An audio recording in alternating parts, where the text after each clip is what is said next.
du plaisir. C'est moi.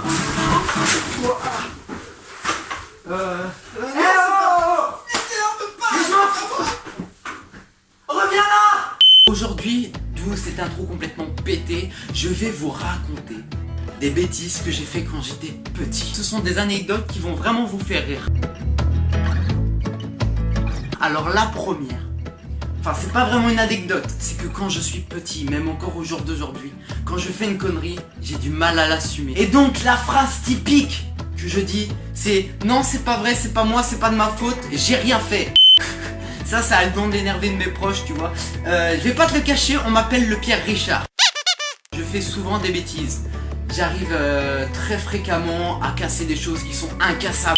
Quand j'étais petit, voilà la première anecdote, j'étais en Grèce, je sais plus quel âge j'avais, je crois que j'avais 8 ou 9 ans. On était parti en Grèce pour le mariage des amis, enfin de la belle famille. Un jour, on revenait d'une petite balade en bateau sur le bateau de l'oncle à mon beau-père, si je me souviens bien. Après cette balade en bateau, on devait aller manger dans un restaurant. À l'époque, j'avais le mal de mer. Je sais pas si c'est encore le cas aujourd'hui, mais je me souviens, j'étais vraiment pas bien. J'avais le ventre qui me faisait mal, j'avais mal à la tête, j'avais la tête qui tournait, enfin bref, tous les symptômes d'un mal de mer. Donc on est arrivé sur la terre, j'étais blanc comme un cul, mais vraiment comme ce cul là, tu vois. J'étais vraiment pas bien.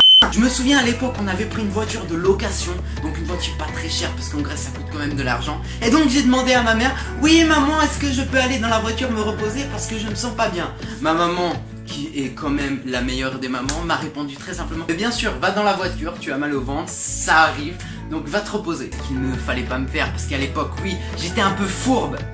Il y avait, donc j'ai été dans cette voiture et là, les galères commencent à arriver. Donc je commence à récupérer un petit peu mes émotions et là je commence à m'ennuyer. Et moi quand je m'ennuie souvent, je fais des grosses conneries. Mais celle-ci, je crois que c'est la plus grosse connerie de ma vie. Je vois une boîte d'allumettes dans la voiture. Tu commences à t'imaginer ce qui s'est passé. Je prends les allumettes, je commence à jouer avec et tout ça. Et puis dehors, vu que c'était un peu sec dehors, du coup ça prenait feu hyper rapidement. Mais je me suis dit, tiens, vu qu'on est à côté d'un port, il y a des bateaux, il y a de l'eau, je me suis dit ça craint rien. Donc je commençais à faire cramer des petites brindilles qui étaient en dehors de la voiture près d'un arbre. Je me souviens très bien. Et là il y a une dame qui est passée, elle m'a fait comme ça. Donc je suis rentré dans la voiture, j'ai attendu qu'elle parte, j'étais comme ça dans la voiture. C'est bon, elle est partie. Et là j'ai eu la mauvaise idée de prendre l'allumette, putain.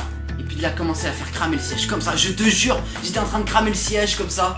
Puis d'un coup je vois une fumée. Et là le siège prend feu, je te jure, le repose-tête prend feu. Oh, j'étais, mais non, qu'est-ce que je fais? Je prenais mon doigt, comme ça, j'éteignais, j'y arrivais pas. Alors qu'est-ce que je fais? Je crache dessus, je mets mon blouson comme ça, je te mens pas, c'est une histoire vraie. Au final, j'arrive à éteindre le siège qui prenait feu. Et je me souviens très bien, m'être dit dans la tête après, mais qu'est-ce que t'as fait? Le siège était complètement brûlé, le repose-tête était complètement brûlé. Mais il y avait genre un truc comme ça de brûlé sur un repose-tête, peut-être gros comme ça. Je me sentais pas bien, je me sentais con. Mes parents et tout le monde sont revenus, on a repris la voiture. Ça va, en fait je me souviens très bien être... Tu vois, le repose-tête il est là, je me souviens devoir très bien mettre comme ça pour cacher. J'avais ma petite soeur à côté, comme ça tout se passe bien. On dort et tout ça. Le lendemain matin on devait aller à un des plus gros parcs d'attractions de Grèce. C'était un parc d'attractions sur l'eau, il y avait des toboggans gigantesques sur l'eau. Enfin ça allait être une journée d'enfer, on s'était mis en maillot de bain, j'étais trop content. Sauf que quand on est arrivé dans la voiture, j'ai revu le repose-tête et là je me suis dit oh merde, je me suis empressé d'aller dans la voiture, je me suis calé comme ça tout le long du trajet, je me collais contre le repose-tête comme ça, j'étais pas bien, j'étais faites qu'il trouve pas, faites qu'il retrouve pas. Et là à un moment ma mère me dit oh regardez par la fenêtre. Alors moi je suis comme ça et ma soeur regarde et là je me souviens très bien, elle a dit maman, pourquoi le repose-tête il est brûlé? Oh, dans ma tête je te jure, à ce moment là j'avais envie de sauter de la voiture. Et là quand on a su que c'était moi, alors je commençais à mytho, forcément, non, je sais pas, et tout ça. Quand ils ont su que c'était moi et tout ça, oh là là là là. J'ai passé un très mauvais quart d'heure, il y a eu une grosse engueulade dans la voiture. Le lendemain, mes parents avaient pris la décision de me renvoyer en France en avion. Et dans l'avion, je réfléchissais à la connerie que j'ai faite. Et je me disais, putain Greg, t'as été con. Alors pour la deuxième anecdote les amis, on remonte encore plus en arrière. Je devais être en grande section, ouais ça devait être ça, et il m'est venu à l'idée, j'avais envie de pisser, tu vois. Sauf que les toilettes étaient à quoi 20 mètres, et moi j'avais vraiment envie, tu vois. Et je me souviens avoir baissé mon pantalon, mon slip, et avoir fait pipi dans la flaque d'eau en plein milieu de la cour, autour de tous les élèves et les professeurs. Après, je t'avoue que je me souviens plus de la suite parce que c'était quand même il y a longtemps, mais cette anecdote m'a quand même marqué. Pour la troisième anecdote, les amis, on part sur du très lourd. Je me souviens en CE1, j'avais ce professeur que personne ne veut avoir, ça veut dire vieille école. C'est-à-dire qu'en cours, t'étais pas sage, il te prenait par les petits cheveux, juste là, et il te tirait comme ça jusqu'à ce que tu te lèves. Et on allait au point après, en CE1. Mais c'est pas tout. C'est ce genre de professeur qui se balade entre les tables dans la salle de classe et qui a cette baguette en fer, cette règle, tu sais, carrée, longue comme ça, en fer, et qui est comme ça, qui la tape contre son dos. Et forcément, moi à l'école, j'étais le genre d'élève qui adorait provoquer. Donc je me souviens faire des conneries, provoquer le prof. Et là, un jour, il a pris la baguette, il m'a pris les doigts, schlaf, sur le bout des doigts, comme ça, je douillais, mes doigts, ils étaient en train de gonfler, ils étaient rouges. Je me souviens aussi, quand j'étais petit, je voulais faire le con, mais tout le temps.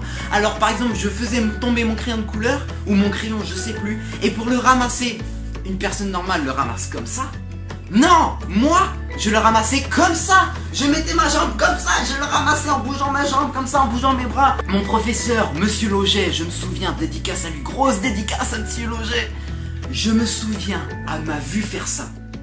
Il m'a levé, tu sais, comme je t'ai dit avant, par les cheveux, comme ça, il m'a levé.